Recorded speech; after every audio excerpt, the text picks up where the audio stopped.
Born into a world where my last name opened more doors than I wanted, you could say I had it all set up for me. My dad's the big boss of a company you've probably seen on the stock exchange screen more times than you've cursed your morning alarm. Yes, that kind of rich. But if you're expecting stories of a golden girl draped in designer clothes and sipping champagne for breakfast, you've got the wrong story. Me, I've always kept it real, with my feet firmly on the ground. Money is nice, sure, but it's not everything. I chose a different path, one that led me to places money can't buy and experiences no gold card can fetch. Charity work, helping those in need, and living a life that's, well, ordinary. That's me, Laura. Not the fancy Laura, just Laura. So there I was, stuck in one of those typical evenings where my friend Amy decided we all needed to get out more. We ended up at this dive downtown, the kind where the beer is cheap and the lights are dim enough to hide your regrets. Amy was all hyped up, going on about some guy she met online. "You've got to meet him, Jess. He's totally your type," she kept saying. My type? Since when did she decide she knew my type? Anyway, we're there, and in walks this guy, not Amy's online prince, but another dude, Eric.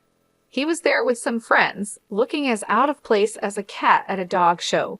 He wasn't dressed to impress, just a simple t-shirt, jeans, and this easy smile that lit up the room. We got to talking, and it was easy, like really easy. He worked a manager job at a place I'd never heard of, nothing fancy, but he talked about it with this passion that was kind of infectious. "You really dig your job, huh?" I remember asking, sipping on my third beer. "Absolutely," Eric shot back, leaning in. "Every day is a challenge, but hey, I'm not here to bore you with work talk." "What about you?" Amy mentioned charity work. I shrugged, trying to downplay it. "Yes, a bit of this and that, just trying to do my part, you know." "That's cool, really cool," he said, and I could tell he meant it, not in a trying to impress you way, but genuinely. The night went on with our group mingling, but Eric and I stuck together, chatting about everything and nothing. It was refreshing talking to someone who wasn't trying to sell me on some investment or brag about their latest acquisition. As the night was winding down, Eric got this look in his eye like he was working up to something. "Hey, Laura, I know this is kind of forward, but would you want to grab dinner with me sometime? Just us?" I remember feeling a mix of surprise and excitement. "Sure," I said, trying to sound cool about it. "I'd like that." On the way home, Amy was all giggles and "I told you so." I just smiled, thinking about the evening. Eric was a breath of fresh air in my often too stale world. Little did I know how much things were about to change. It wasn't long before going out turned into hanging out at each other's places, which mostly meant my cozy apartment because Eric's roommates were a circus and a half. One evening, sprawled on the couch after devouring what might be the world's most average takeout pizza, Eric turned to me, his eyes serious, but his tone light. "Laura, how do you feel about making this a more permanent arrangement?" he asked, crumbs still clinging to the corner of his mouth. I raised an eyebrow. "You proposing we split a Netflix account or something more along the lines of a life together?" He chuckled, brushing off the crumbs. "Well, I was thinking more like a life together, but hey, we can start with Netflix." The simplicity of it, the straightforwardness, no grand gestures or dramatic backdrops, just us in our element. It felt right. Eric, if you're asking what I think you're asking, yes, 1,000 times yes. And just like that, with the aroma of cheap pizza as our witness, we decided to tie the knot. It was swift, sure, but when you know, you know. Telling our families was the next hurdle. My folks, well, they've always been about the "as long as you're happy" mantra, but this was putting it to the test. Dad with his business empire and Mom the socialite, they had visions of me settling down with someone more in our circle. I broke the news over dinner, the fancy kind where you're not sure which fork to use for the salad. "Mom, Dad, I'm getting married to Eric." I said the words quickly, almost tumbling out. Dad paused, his fork midair. Eric, the manager guy? Well, that's quick. Mom simply smiled, but it was a bit tight. Dear, are you sure? This is rather sudden, isn't it? But I was firm. Yes, I'm sure. He's amazing, and we're really happy together. Their skepticism was clear, but so was their love. Well, if he makes you happy, darling. Mom conceded, and Dad nodded in agreement. Eric's parents were a whole different story. We went over to their place, a cozy little house that always seemed to smell like fresh cookies or something equally comforting. Kelly and Jason were as down-to-earth as they come, and they welcomed me like I had always been part of the family. Eric tells us you're setting a date. Jason asked, passing me a plate of those famous cookies. Yes, we're thinking sooner rather than later. A small ceremony, nothing fancy, I replied, trying to gauge their reaction. Oh, sweetheart, that's wonderful. We're just thrilled for you both. Kelly beamed. Their warmth was enveloping, a stark contrast to the cautious optimism of my own parents. It was clear right from the start that our worlds were different, but the common ground was the genuine happiness for me and Eric. When planning the wedding, we were on the same page. Keep it simple, keep it us. A small ceremony, close friends and family, and an open bar because, as Eric put it, if we're doing this, we're making sure everyone's having a good time. And that's how it went down. A swift engagement, not because we were rushing, but because everything just clicked into place. Amid the whirlwind, there were quiet moments, looks shared between us that said, we're doing the right thing. And we were. We really were. Living with Eric started off as everything I'd hoped for and more. We were like two peas in a pod, making our little corner of the world in that cozy, modern apartment I had rented. It was ours, filled with love, laughter, and a ton of takeout containers because, let's face it, neither of us were winning any awards in the kitchen. It wasn't long before I started noticing how Eric's parents, Kelly and Jason, had this way of dropping hints about things they liked or needed whenever they came over. At first, it was subtle, almost cute. Oh, Laura, that's a lovely coffee maker. Must make mornings a breeze, Kelly would say, eyeing our shiny new appliance with a gleam in her eye. Or Jason would remark, this sofa is just divine. Our old one's been giving me a right pain in the back, you know. Wanting to be the good daughter-in-law, I took note of these little hints. I'd surprise them with gifts here and their coffee maker for Kelly, a comfortable new sofa for their living room, and so on.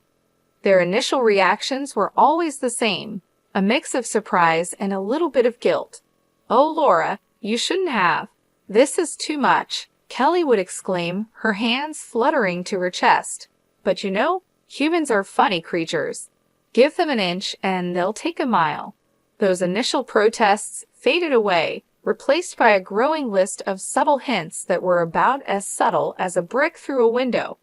Dinner at your folks' place was lovely, dear. Did you see that new TV they have?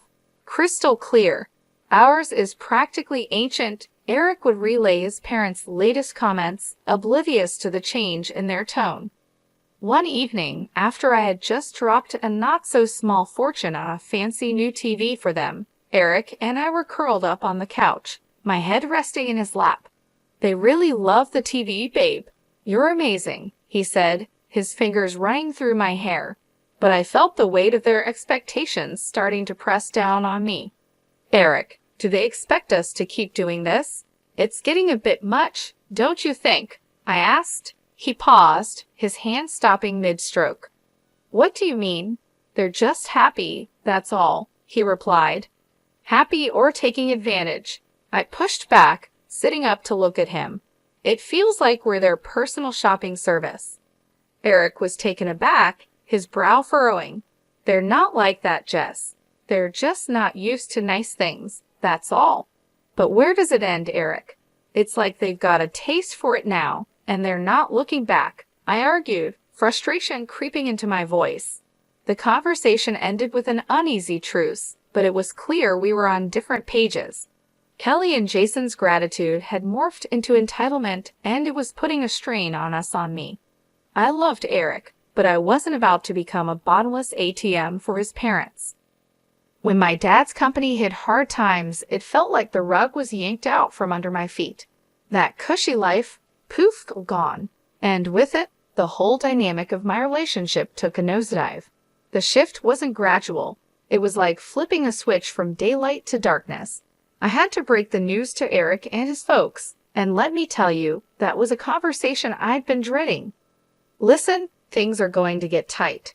Dad's company's tanking and, well, we're in for a rough ride, I told them. I tried to keep my voice steady, but the tremor betrayed my nerves. Eric's reaction was a gut punch. You're kidding me, right? What do you mean things are going to get tight? You're telling me we can't live like we used to because of your dad's mess. His words were cold, and for a second, I wished the floor would swallow me whole. Kelly and Jason's faces were no better, their disappointment barely hidden. This is quite the situation you've put us in, Laura, Jason added, his tone full of reproach. Just like that, the warmth and camaraderie we once shared disappeared, replaced by a cold expectation that somehow I was to blame for my family's financial downturn. Moving in with them was supposed to be a temporary solution. Our once independent life was swapped for a guest room that felt more like a cell in the house of two people who now saw us as a nuisance. The atmosphere was charged with tension, every day a reminder that I'd somehow failed them.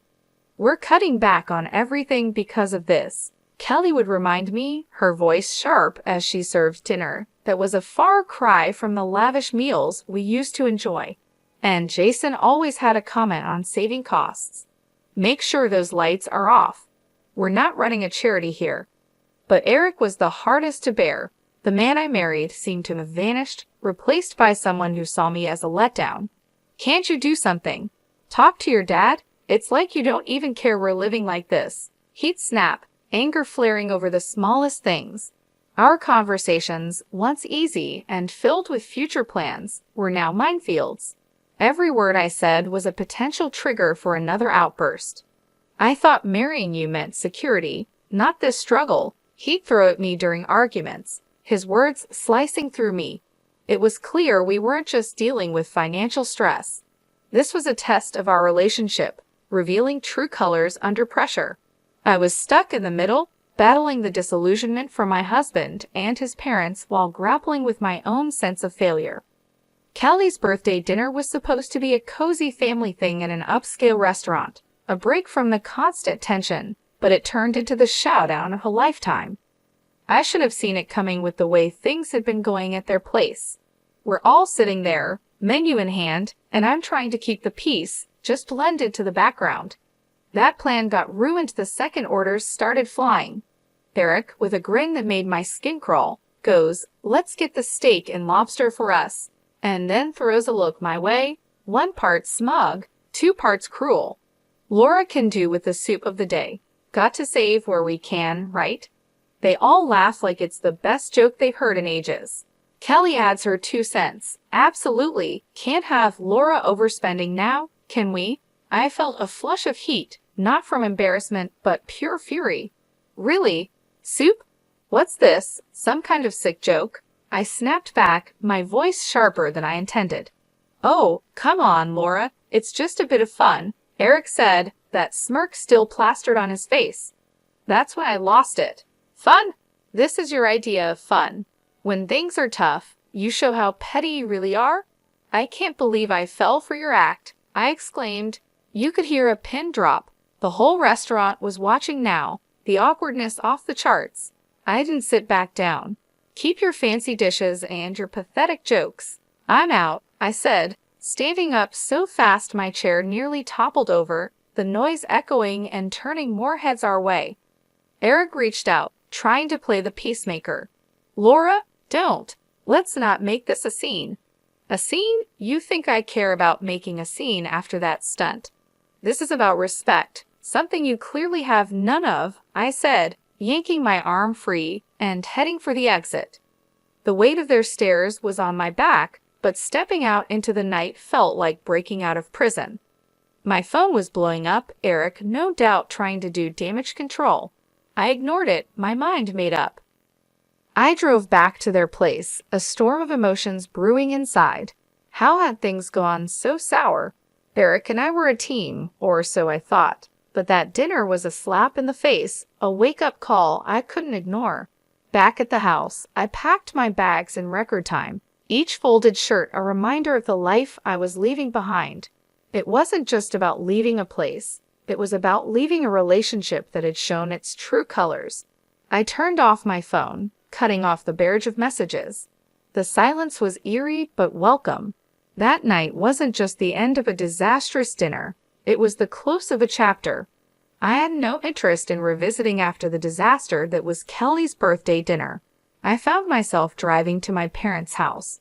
The night was quiet, a stark contrast to the storm raging inside me.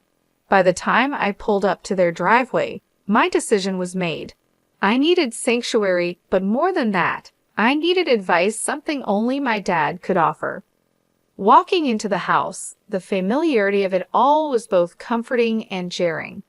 Mom was asleep, but Dad was up, sitting in his study surrounded by papers that seemed less important the moment I stepped in. "Laura, what are you doing here at this hour? Is everything okay?" he asked, standing up, concern etched on his face. I took a deep breath, and the events of the evening poured out of me in a flood. I told him about the dinner, about Eric and his parents, and how I felt like I'd been reduced to nothing but a source of income for them. Dad listened in silence, his expression hardening with every word. When I finished, he sighed, a sound that carried years of experience and a hint of sorrow. "Laura, I saw this coming. I just hoped I was wrong," he finally said, his voice steady but filled with empathy. "How could I have been so blind, Dad? I thought Eric and I were different," I said, feeling the weight of my naivety. He walked over, putting an arm around my shoulders. "You wanted to see the best in him and them. There's no fault in that. But people show their true colors in tough times. It's a hard lesson, but an important one." I nodded, the reality of his words sinking in. "But what do I do now? I can't go back there. You'll stay here for starters. As for the rest, we'll figure it out together," he assured me, his confidence a balm to my frayed nerves. Then he shared something that took me by surprise. "You know, the company situation isn't as dire as it seems. We're actually on the verge of a breakthrough." It was a strategic move, a way to weed out the opportunists. I stared at him, stunned. "So you mean to say we're not broke?" He chuckled, a sound that was part relief, part amusement. Far from it, but it was important to see who would stick around when the chips were down. Unfortunately, Eric and his family showed their true selves. The revelation was a lot to process. My anger towards Eric and his parents was now mixed with a sense of vindication. They had revealed their true motives and, in doing so, had freed me from a future of manipulation and deceit. "Dad, I don't know whether to be relieved or furious," I admitted. "Probably a bit of both," he said, giving me a reassuring squeeze. "But the important thing is you're free to make a better future for yourself." I admit it, the emotions battling inside me were both. "It's okay, but remember this experience has taught you something invaluable about people and their intentions. Use it, learn from it," he advised, grounding me. Walking up to Kelly and Jason's house the next day felt like heading into the lion's den. I was ready for a showdown, but nothing could have prepared me for the cold reception I got. Eric was standing there, divorce papers in hand, with a look that could only be described as triumphant disdain. "Here you go, let's get this over with," he said, practically shoving the papers at me. His parents were hovering behind, barely containing their glee. Finally getting rid of the freeloader, Kelly snickered and Jason nodded in agreement, a smug smile plastered across his face. Eric joined in. "Yes, turns out you're just an ordinary dummy without your daddy's money. Thought you'd cry, but guess what? We don't need a tearful mess around here." Their words stung, but not in the way they expected. I felt a bizarre mix of anger and liberation. I looked at the papers, then at them, and without a word, signed where I needed to. As I did, Their smiles widened, thinking they'd won, but I had the last laugh. Pulling out a newspaper from my bag, I slapped it down on the table with more force than necessary. "Thought you might find this interesting," I said, my voice dripping with unrestrained satisfaction. The headline screamed about my dad's company making a monumental comeback, profits soaring higher than ever.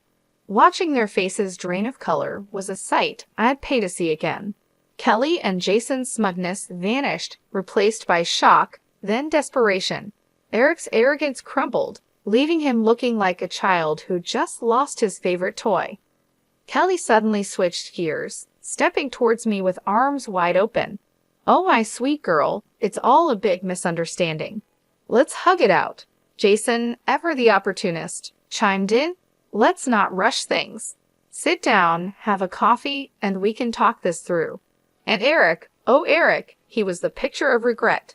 "I was wrong, okay. We can fix this. I want to make everything right, please." Their sudden change of heart was almost comical. Almost. I couldn't help but laugh, a deep, hearty sound that felt cleansing. "You three are something else, you know that. But here's a news flash for you. I'm done. Done with the lies, the manipulation, and the so-called family that only values me for my bank account." I turned to leave, their protests and pleas fading into the background. They called after me, a mix of desperation and disbelief in their voices, but I didn't look back. Not this time. After the spectacle at Kelly and Jason's house, I was done not just with them, but with the whole sorry saga that had become my life. I needed a fresh start, a clean slate. So I took some time at my parents' place, getting my head and heart back in the game.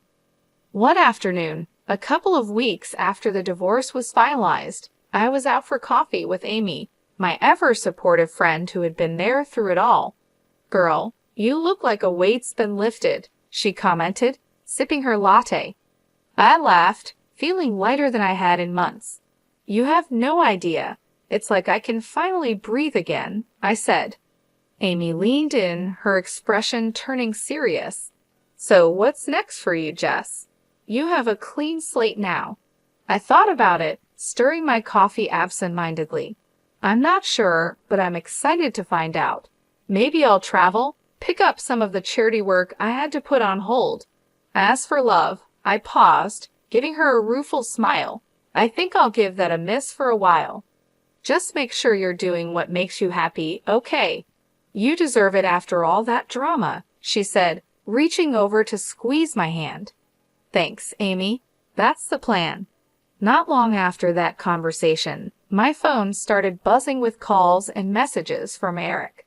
He was pleading, saying he had changed, that we could start over. His parents even got in on the act, sending messages filled with apologies and invitations to talk things over. Sitting in my room, phone in hand, I couldn't help but laugh. The sheer audacity was almost admirable. Almost. I typed out a response, one I've been mulling over for days. "Eric, moving on means moving forward, not going back to what broke you. I wish you all the best, but this is where our path ends for good. Take care." Hitting send felt like closing the final chapter of a book I'd been stuck in for too long, and just like that, I was ready to start writing a new one. The next few months were a blur of activity. I threw myself into my work, took up volunteering with a vengeance, and even booked a solo trip to a place I'd always wanted to visit.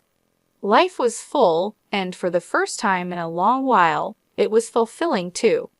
One evening, sitting on a balcony overlooking a bustling street in a far-off city, I felt a sense of peace and excitement for the future. I was ready for whatever came next. I realized I'd found what I'd been searching for all along. Peace. The drama, the heartache, the betrayal, it all seemed like a distant memory. My phone buzzed with a new message, but this time it was from a number I didn't recognize. Hesitantly, I opened it. It was from someone I'd met during my travels, someone who made me laugh and think in equal measure. "Hey Laura, how about dinner when you're back? No expectations, just food and good company." I stared at the message, a smile slowly spreading across my face. Maybe it was time to open my heart again, but on my terms, at my pace. I looked at the text and replied, yes, hitting send before I could second-guess myself. Looking out at the city lights, I felt a sense of excitement for the future. I had moved on, not just from Eric and his family, but from the person I was when I was with them. I was stronger, wiser, and ready for whatever came next.